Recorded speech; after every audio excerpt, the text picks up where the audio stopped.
So is your rap name is Demise? Demise Mackin.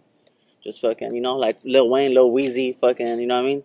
How did that name come into fruition? What made you think of that? It was just a name that was handed to me, bro. There's a lot of like in the neighborhood. There's a lot of like passing down of names. You know what I'm saying? So it's just as soon as I started coming around like a neighborhood sense, they just said your Demise. That used to be my name. Now it's your name, and fucking ran with it, bro. I like the sound of it as a rap name too. That is a dope. You know what I mean? Name, Yeah, really. Rolls off the tongue and shit. For real. So sure. you're from Oxnard? I'm from Born Oxnard. and raised? Born and raised, bro. Fucking same apartment for like 20 years, bro. So that's awesome. Hometown, yeah. Do you feel like you are a rapper of your city? Do you embrace? I know that a lot of people from Oxnard, they live and breathe Oxnard. That's in their blood. Do you feel like that way as well? Yeah, hell yeah. The fucking there's like a term Chicano rap. You know what I mean? Yeah. And a lot of people don't like that term because it kind of like boxes you in. But I embrace it, bro. You know what I mean? I'm a Chicano. I rap. You know, I'm a local artist, and a lot of people don't like to be called local artists or fucking. You know what I mean? I'm a fucking local Chicano artist. You know what I'm saying? So it's fucking. Something I saw on your Instagram was the term, I'd never seen this before, Oxnardian. No, yeah, Oxnardian. What does being an Oxnardian mean? What is that to you? What it means to me, bro, is just besides obviously just being from fucking Oxnard, you know what I mean? Just being fucking down, bro. Being down for fucking whatever. Hey, bro, you down to fucking whatever the case is? Let's roll, you know? Fucking drink a beer. Hey, let's go fucking pick up on some girls. Hey, let's go fucking make some money. You know what I mean? Oxnardian, bro, down, grassroots, fucking just down, bro. So we caught you at a good time, man. You just dropped an album, right? Dropped an album, bro. Viva La Karma. Viva La Karma, yup. Long live my pops, bro. So fucking, yup. So was that about your dad? Is that dedicated to a family member of yours? Yeah, my dad passed, bro, on when is it? Like Monday, bro. Monday is a year. This Monday, I think. Wow. It's a year. So during like the eulogy or whatever, my tío ended like the eulogy with like Viva La Karma, which it translates to long live karma, you know, in Spanish. And that was his name or his nickname, Karma. So fucking, it just stuck with me, bro. Ever since it fucking stuck with me. So this fucking first CD, bro, boom, there it is. You know what I mean? And yeah, so fucking just heavy in my heart, bro, you know? So fucking just let it off the chest, bro, and fucking keep it pushing, you know what I mean? So would you say that going through a traumatic experience like that, going through something that brings in a lot of different emotions, is that something that you've been able to utilize in the past year in your music? Yeah, bro, for sure. Fucking I've never really taken rap serious until that, you know what I mean? It just really fucking put things in perspective, like, you know, handle business, bro. And then the last year that I fucking actually started shooting music videos, trying to make an online presence, my fucking audience doubled, bro, tripled, you know what I'm saying? In the short time that I've actually, you know, put my head down and got to work. So, yeah, bro, it definitely did. It sucks that it took that, you know what I mean? Because obviously I'm, you know what I'm saying? But, yeah, just take it for what it's worth, bro. You know, use it to run with it instead of run away from it or use it like as a, you know, feel sorry for yourself, you know, drink the pain away and shit, which I did for like a week or two, but that's like, you know, get up, bro, shake it off and fucking just run with it, bro. That's pretty dope, because that's like a lot of artists in a lot of different realms, whether it's music, painting, whatever it is, are able to cope with things through their music, art. yeah. You had to deal with that death about a year ago. We talked a little bit before we started about Kobe. Yeah. Then add in coronavirus. Right. It's probably been a pretty traumatic year for everyone. Yeah, it's a fucking crazy year, bro. Has Kobe passing had any sort of influence on you or your art? I know that in that Must Have Got Word video, you were rocking that Kobe jersey. Yeah. Why did you decide to wear that jersey? Just the same reason, bro. Obviously, things like that like impact you in a certain way, you know, whatever. Obviously, it's less personal with Kobe, but obviously, you fucking see him growing up. You fucking see the interviews, mama mentality, bro. You know what I'm talking about. So it's just that's something that's like a Oxnardian, bro. It's native to Southern California, bro. As a Kobe Laker fan, that's like ingrained in you, bro. Like hard work, dedication. You know what I'm saying? And I never really did like put my head down and work until I would say like a year, bro. So that's just awesome. Everything kind of just fucking tornado of fucking things. Just boom. Now, like I just dropped. In March, I dropped a CD with my boy Crazy, who's over there, you know, my rap partner, bro, you know what I'm saying? So we did that March, then I just came out with one right now, fucking, what is it, like August? And fucking, just trying to keep fucking pushing out shit, bro. You know what I mean? That's really what it's all about, right? I mean, get content out there, get dope content out there, Yeah. like Authentic Henry music videos, stuff He's like dope, bro. Shout out Authentic Henry. He's fucking super dope, bro. Crispy. He's crispy, homie. Make me look good, homie. For real. How has it been in the past year or so, building your online presence, building your fan base? Is that something that came easier than you had thought it might? Yeah.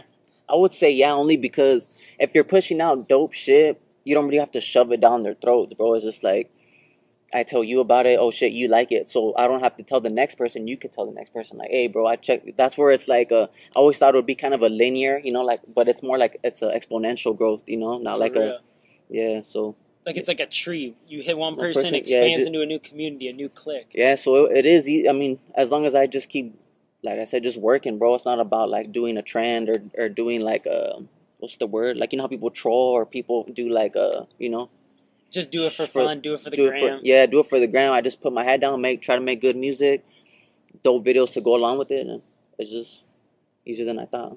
So that's dope. So you say you've been taking music seriously for like about a year. But I'm sure that the first time you got behind a mic was a long time ago, bro. What was your initiation into music? When did you first decide that hey, it's good to rap, it's fun to rap, I'm good at this? So like where I grew up in Oxnard, there's a lot of like gang activity, you know. So you start rapping about the neighborhoods you're from, the shit that goes on around, like anywhere else, you know. You just rap about your environment or whatever. So I was rapping about basically my environment. I was like 14, 15, you know. I was whack, but yeah. So I would say maybe like close to 10 years, bro. Probably a little longer than 10 years that I've been like fucking around with it. You know what I mean? Yeah. Usually I hold on to my music until I think it's good. You know what I mean? So I probably made fucking hundreds of songs, bro. That's dope. Yeah, and I got maybe like 30 out, 40. So I made hundreds, bro. They just weren't all that, you know. Who were some of your early rap influences? Who were you listening to as a 14, 15-year-old that influenced your rhymes? Tupac, bro, DJ Quick, Snoop Dogg, Ice Cube, fucking all that, like fucking staples of West Coast shit, but more like Chicano rap, bro. Back then it was like Chicano rap was like the scene, like Little Rob, fucking Lighter Shade of Brown, which is older, fucking Mr. Criminal and shit like that. So I made music like that, like Chicano. You rap about where you're from and fucking palm trees and fucking shit like that, you know? Shit I still rap about to this day, just more refined, my own touch on it and all that. So to somebody, a music fan who has never heard Demise before, how would you explain in a few sentences what you are? What can people expect when they hit play on one of your songs? So good fucking question, bro. Fun. I like to make fun music, bro, about, you know, girls, drinking a little beer. But also on the other side, just like real shit, bro. A lot of people talk about like just fucking like bullshit, you know, like a lot of material shit, which to me I don't like to rap about, you know what I mean?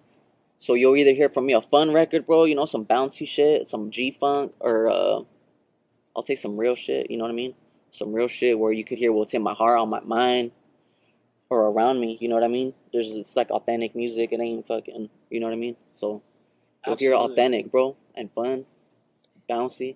Is that something that you kind of built as a characteristic of yourself, as a soul part of your music, is that you can have the fun parts, but you also can break it down and be serious and touch people's hearts and brains? Yeah, like, I mean, everyone has the duplicity, you know what I mean? Of like, obviously you're not always in a good mood, or obviously you're not always like, I'm so fucking hard that I can't crack a smile or crack a joke, you know what I mean? Because there are people like that. There are especially in the rap game, that's for sure. Yeah, so it's just hitting all sides of just who I am, you know what I mean? So, you know, so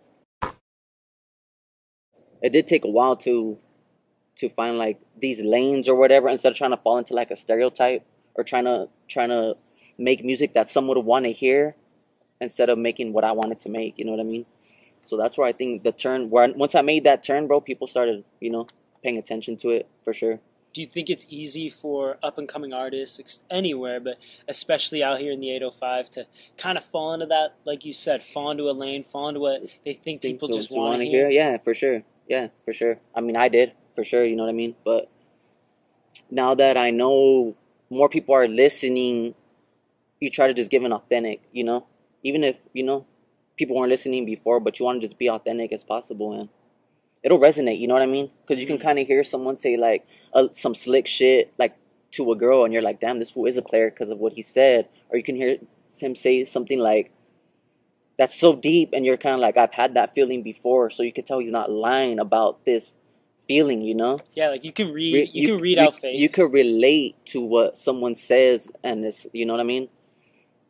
That's what I like about music, bro. You could tell a lot about someone before you fucking meet them. You know what I mean? You hear fucking Tupac, he's long gone, and you can still feel like, damn, I knew this fucking guy, or he was speaking to me. You know what I mean? So if I can get to that point of like relatability, or just getting my point across in a way where, my point across in like a solid way that's digestible and stuff, game over. You know what I mean? Have you had a lot of experience performing in front of crowds, doing live shows? Not really, bro. I'd say like 10 times tops, maybe like 6, 7.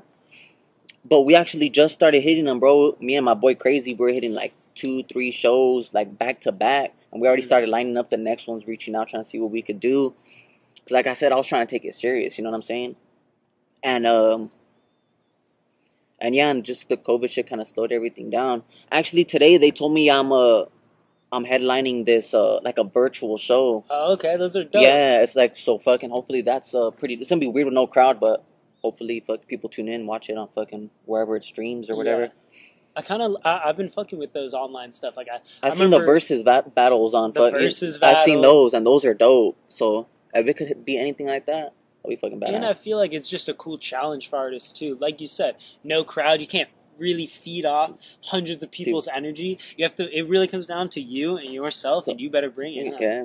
Is that something that you're kind of nervous for, or you think you'll be able to handle it? Yeah, a little bit, bro, because I'm pretty reserved. You know, I'm pretty laid back. So yeah, kind of, but we'll see how it goes, homie. You know what I mean? Fuck it, bro. If I don't get this one, I'll get the next one. If I don't get that one, I'll get the one after that. You know what I mean?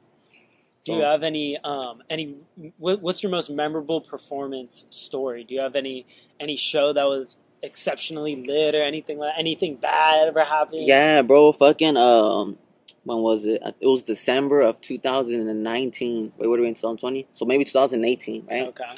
So it was like my first show right here in town, where I was kind of like on the bill as fucking like coming on. So I had a lot of fucking supporters in there, bro. And some people obviously a lot of people that I knew, you know. So once I came on, bro, everyone was singing along to my songs, and as I was looking around in the crowd, there was people that I've never fucking seen before, like, singing my shit word for word, homie. And I was like, oh shit, this is fucking, like, that was just my first experience to it, and I would say the best too. So that's awesome. That was dope, bro. Yeah. Where was that? Was that in Oxnard? That was in Oxnard, bro, at Fresh Mex. Oh, at Fresh Mex. That's Fresh Mex, bro, where they do a lot of like local shows like that. Fresh Mex is dope. It was dope. Puts on a lot of local guys. Yeah, they're dope. So fucking it's like a little packed in fucking little fucking space. So it was cracking, bro. Who else do you like, rap wise, hip hop wise, R&B, from the 805? I saw that you have something with Mark Ford. Mark Ford's fucking super dope, bro. He's been around a lot longer than I have, so he always tries to give me, like, you know, kind of like put me up on game and shit. Vibe. Yeah, that treats me like a little brother and shit. So he's fucking super dope. I fuck with him heavy. Obviously, my boy Crazy, fucking, we're on the same label, you know. So is that label Deadline Records? Yeah. So how did you get involved with them? What was the It's mine, bro. I thought of it. I fucking came up with it. Oh. I created it, and fucking, it's basically just me and my boy Crazy. I got another boy, Zoner, Gone, my engineer, the Blacksmith, you know what I'm saying? Silly Panda Media and stuff. But, yeah, it was just always like, I just always wanted something like to rep my own shit, you know?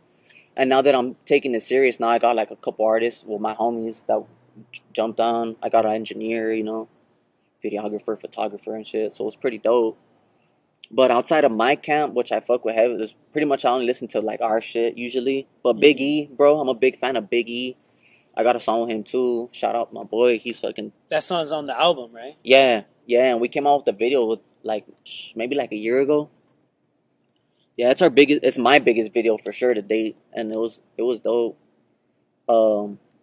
Shout out Destructive Films, bro. He filmed it, and it was fucking grimy, bro. It came out grimy and just dope.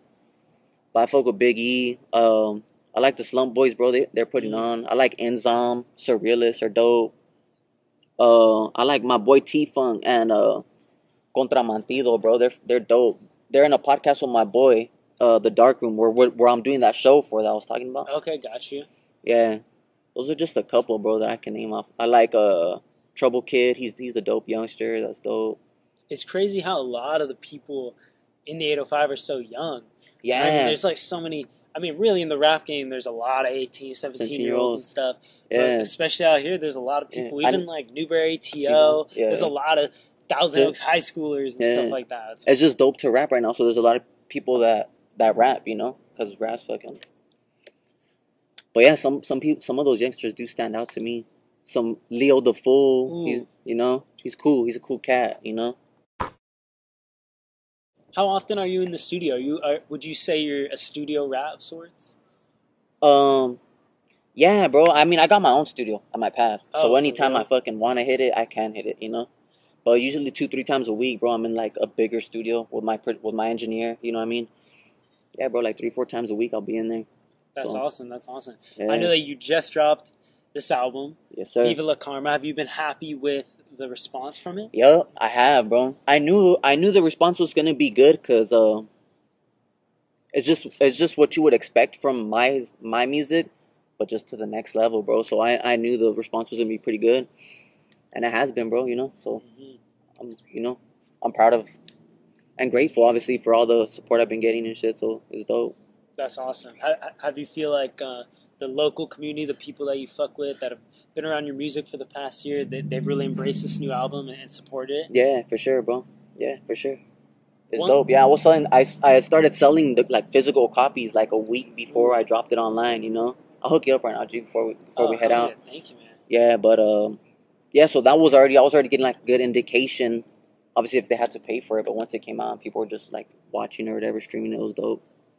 Do you think that after whenever the hell this COVID somewhat subsides and we can start doing shows again, stuff like that, are you expecting to just go crazy on the promo, maybe do a local tour for the album? Yeah, that's the plan, hopefully, you know. As of right now, I'm just trying to hit, like, you know, interviews or, like, trying to get, like, some radio stations, too, would be dope. Just anything to, like, build the brand up, you know what I mean? Build my presence, like I said, online or just like, in people's consciousness anyway, you know? So absolutely. That's smart, man. That's what you got to be doing at times like this. You can't just, we can't perform, and I'm not going to do anything. You got to capitalize. Yeah, just go with the flow, bro, you know? Just adapt, homie. I interview a lot of young people, a lot of people that don't have kids of any sort. Do you think that being like a dad rapper in a sense is unique? Is it something kind of like something that ever you think about? Not like consciously, I guess, you know? But obviously it makes you want to strive to be better, you know? Yeah, absolutely. Or not just like, I'm spending time obviously in the studio away from my kids, so I have to make it, you know, it has to be worth it, you know what I mean? So I guess in a sense, yeah, I kind of think about it, but it's more like I just gotta do it, bro, and at the end, fucking shit, homie, they'll be set, you know what I mean? So do you think that having a family that you have to take care of, because a lot of people are just 18 years old doing it for fun, whatever. Do you think that having a family, having people that you have to look out for, puts more pressure on you as an artist? Yeah, it definitely does, but pretty good under pressure, bro, you know what I mean? So, yeah, I mean, it does, but it's not like crippling fucking, you know what I mean? So, I mean, you're a Kobe fan. You can do you know what it is. Yeah, bro, so, yeah, I mean, it definitely does, homie, but that's with anything, you know what I mean? So, absolutely. So, we're somehow almost towards the end of 2020. Shit. What is the last few months of 2020 looking like for Demise? For me, another album for sure. Another album, hopefully around November, December, like a solo one, and then I got one with my like Deadline Records group, and hopefully that one like October, bro. Maybe like another 2 albums, hopefully, homie. They'll be dope, yeah, bro. Just, you know, I don't usually do shit anyways. I got a girl, I got kids, you know what I'm saying? So I'm just in the studio, homie. So I gotta just capitalize off right now that there's not really much like outside influence to be like, hey, let's go here, or hey, let's go do that. Yeah. You know what I'm saying? Not a lot of distraction right now, huh? Yeah. Like if you want to do the work, you do the work, you know what I'm saying? So So I don't really get on them too much, you know. Like my boy Crazy's real. Me and him are really like in there all the time. So that's why we're pushing out the content, bro. I mean, it's, you know, I'm not trying to take all that to like I'm not trying to get too much on my shoulders. You know what I'm saying? Mm-hmm. It's like if you're down to put in the work, you could work. You know what I'm saying? So you can't bottle feed people. Yeah. So you know, me and my boy Crazy are real. We're just working right now, bro. So it's pretty dope that it takes a lot of load off my shoulders. If it's just like, here, bro, you got to do this and fucking handle business and fucking is just getting done, and we're like a two-headed dragon, homie. You know what I mean? As long as we're both fucking snapping, we're good. You know what I mean? That's awesome. How do you think that you are doing so far as a label executive? Have you met the goals that you've wanted to in the past few months? I have, bro. I have. In the beginning of the year, I set a couple goals, bro, and you know, I mean, the year ain't over yet, homie, but we're headed to like checking them off the list, bro. So it's dope, you know. Absolutely. So this is always a tough question, but I always kind of like to end it with this: where do you see yourself in 5 years? Where do you want to be living? Where do you want to be music wise? Where do you think that Demise's career will be in 5 years? 5 years, bro. I'll be in the hills somewhere, homie. I'm not saying here local, homie. Maybe, bro, but big pad, like I said, bro. Same apartment, 20 years, homie. I need some space, dog. So, big pad, bro. Definitely platinum, homie. Platinum for sure. Yeah, bro. Just work, bro. Just working. Hopefully by that time, fucking touring, homie. Like a fucking U.S. tour would be dope, or a fucking California tour would be dope. You know what I mean? Absolutely. Yeah, I'm just put my head down, keep working, bro. You know what I mean? For real. Who are some artists that if you could have a dream collab with somebody, if you could hit up one person today to hop on a song, who would you want to do? You know what? My homie asked me this the other day, bro, and I was telling him like fucking Mariah Carey, bro, fucking Ariana Grande, The Weeknd. You know what I'm saying? Because I don't really like to have too many people on my songs all that much. You know what I'm saying? So just get them like on the hook. You know what I'm saying? Like put them a real poppy hook or something like that. Just old school, you know? Old school, just they do the hooks, I'll do the song. That'll be dope, bro. Ty Dolla $ign, something like that. Just on the hooks, bro, would be super dope. Or like an old school cat, you know, like a George Clinton or something would be fucking dope, you know? that would be fucking dope. Yeah, see, that's more like my kind of funk right there. All right. Well, honestly, bro, I got enough for this, bro. I appreciate you coming through. Anything you want to shout out real quick before we go? Shout out everyone supporting, homie. You know what I'm saying? Shout out all my boys on my team. You know what I'm saying? My girl. You know, everyone putting in that work, homie. Oxnard 805. Everybody, bro. You know what I'm saying? All right. Absolutely. Yeah, bro. True. Demise, thank you for coming through. Go stream Viva La Karma, out now on all platforms. True. Let's get it. All right, bro. That was dope. I appreciate that. Let me just finish